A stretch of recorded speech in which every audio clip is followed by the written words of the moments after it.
We are live. What's going on, everyone? What a beautiful day. Man, this is crazy. We have an actual really big guest today. Really big, like 6'8" big. Yeah. 6'8". And man, is I gotta ask you something, Jesse. Is everything in proportion for 6'8"? You know what I'm saying? Is everything Absolutely? I have huge hands. I'm sure that's what you were asking about, Mark. absolutely? They're enormous. Because I always tell my wife it's because I'm not very tall, and that's why I have small hands.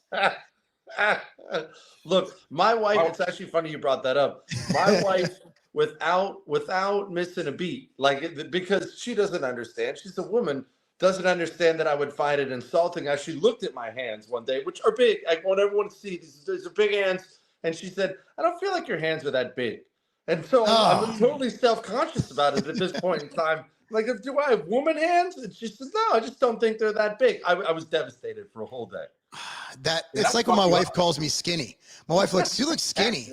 And I'm like, are you just trying to make me hit you or something? Like, I'm not that guy. But there's certain things you can say that'll just, yeah, it's just, especially to someone who's, has bigorexia, like a bodybuilder. Like there's no, it's the worst thing you could say. You could call me whatever you want. Just don't call me skinny. She's like, oh, did you lose weight? You're looking skinny. I'm like, I will shake the shit out of you, woman. Like, what are you talking about? It's nuts. So I was on your show after I refused to sell my protein bars to Kroger for the COVID vaccine mandates. So that's how we first met. Mm-hmm. And thanks for having me on, by the way. That was awesome. Of course. Well, I've always believed in letting your moral. Well, I should take that back. That's a lie. That was completely. That made me sound way better. In recent years, I have much more. I've really started focusing more on letting my money follow where my morals go, right, and not letting it follow where they don't go. And that's easy now when you don't go see the new Disney movie. Okay, well that's true, but that's okay. That's fine. That's what you're not doing with it. What are you doing with it? Right. So if I need a protein bar, I would rather find somebody who shares my values, promotes my values, and keep my money inside the community rather than paying for a bunch of people who hate my guts. That was my thing. It's really awesome. When Alan told me you're coming on tonight, I was like, that's funny because I have some Nula bars coming to you. They're on their way. I didn't even know you were sending them. No, when Cernovich like, send him some bars. I'm like, we got you. We got the bars. We got all the bars. We're going to send the bars. So good. Bad news is I have to send you the chocolate's sold out. So you're just getting the sweet and salty now. But my kids are a bigger fan of the chocolate. I like the sweet and salty more. So I'd be more of a sweet and salty guy anyway. If you had asked me, I would have said sweet and salty. I am one of the weirdos who prefers peanut butter over chocolate, right? If you were to ask, put one on ice cream, I would pick peanut butter all day long. Okay. So you're a psychopath. Got it. Yeah, it's not that. I'm not a big chocolate guy. I'm sweet enough, Mark. So, I mean, it's been how is it like in your world, right? Like you cover all these events. You're one of the biggest at what you do in this sphere, in this arena. How has it been? I mean, is it good or bad? There has to be a new topic to talk about every single day. Because when Biden was in office, there was plenty of talk about. Trump comes in with all the sweeping moves he's making. Are you finding it with what you do, having your show and everything? You're finding it like this is the best time ever because there's always something stupid going on? Yeah. You know what? I'll tell you the main difference that I've found in my show. When Biden's in there, I try not to I don't do yell and scream radio. I don't like that. I have times where I get upset, right? I can't help it. I look around and I get mad like anyone else gets mad, but I don't like to yell and scream. I don't like bringing everybody down, right? But when Biden's in there, every day there was some kind of new outrage or scandal or just the fact that the guy wasn't a functional adult. It made me angry. I love my country. It made me mad. So every day it wasn't hard to find something. And it's not like it's hard to find something now, but now that it's better, everything isn't fixed, everything isn't perfect, but now that it's better, now I find myself actually doing more shows that I want to do. I mean, I'll just take an hour now and I'll just talk about history. I won't even bring up politics now. I can, food, white trash food, just stupid passions of mine. Like I don't feel obligated. Well, hold on, I've got to tell you this because this is going on. it eases a little bit of a burden, and I know we still have a million, battles to fight and things like that, but it eases that a little bit. At least it's not turned up to 11. It's down to a 6 or a 7, and everybody can kind of take a breath every now and then. It's nice. Yeah. So you were one of the big guys. Oh, go ahead, Alan. Go ahead. Do you So think you were that was talking on purpose? What? Jesus Christ. Our brains, Mark, it's not working today. Yeah, our ADHD isn't linked because Mark, we haven't seen each other in 2 days. Yeah, I've been traveling this week.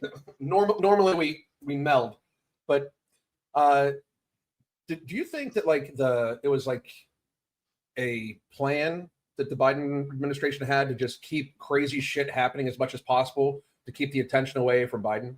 Because honestly, at the very beginning of the pandemic, not the pandemic, but at the beginning when Biden was running, Mark and I were doing this show. We just called it the ADHD Hour, and we were both talking. I have a background in healthcare. I was a healthcare executive for about a dozen years, and I was like, "How are we voting for a cognitively impaired person?" Like I've been around cognitively impaired people so much. How can we possibly vote for this person? Do you think that that's why they did so much of the social justice crazy bullshit, was to keep it away, or do you think it was like all together? Well, yes and no. Let me explain. It is true that it was. I mean, the old communists of old would talk about revolution. Lenin himself said, "Revolution without end." There can't ever be an end to it. There always has to be a new thing to destroy, a new goal, a new enemy. So that is how American communists, they're known as Democrats, that's how they are taught. They are taught that way, that it doesn't matter if you won an election, it doesn't matter if you have the House, Senate, it doesn't matter what you did yesterday. There's still, the revolution has to continue. There's something else you have to destroy. You have to eat this up. So on a large scale, yes, that's part of their tactic. And it's a very effective tactic. They're always attacking everything. And normal people wake up, they can't even keep up. You're looking around. So on a large scale, yes.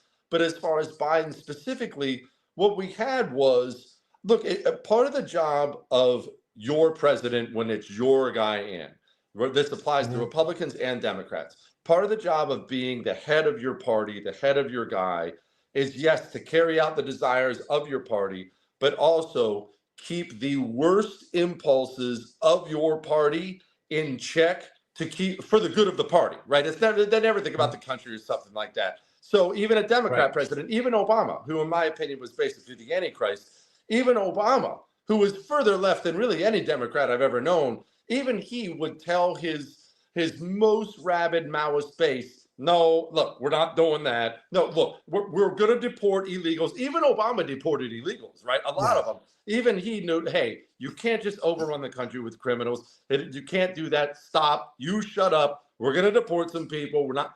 That's kind of the job. It's one of the jobs as president. What we saw during Joe Biden's presidency, and the reason it was so evil and so overwhelmingly evil, Alan, was because we had a cadaver as a president. He wasn't ever functional. He wasn't ever in command of anything. So without Dad, the animals run wild. He has nothing but, it was Lisa Monaco and Susan Rice and Victoria Nuland and you name it, the most hard left America hating savages. They ran wild with whatever they wanted to do. And Dad was gone. Dad was by the fireplace wrapped in a blankie with the Werther's Original and a CPAP machine on his face. And there was nobody to step in and say, no, actually, we're not just going to bring in 14,000 Haitians on the border. We're not going to do this. No, that there was no breaks. What we had for 4 years was what we witnessed true Democrat desires without breaks. There were no guardrails. There were no breaks. And that's why, hey, let's get a tranny in the White House today. That'd be hilarious.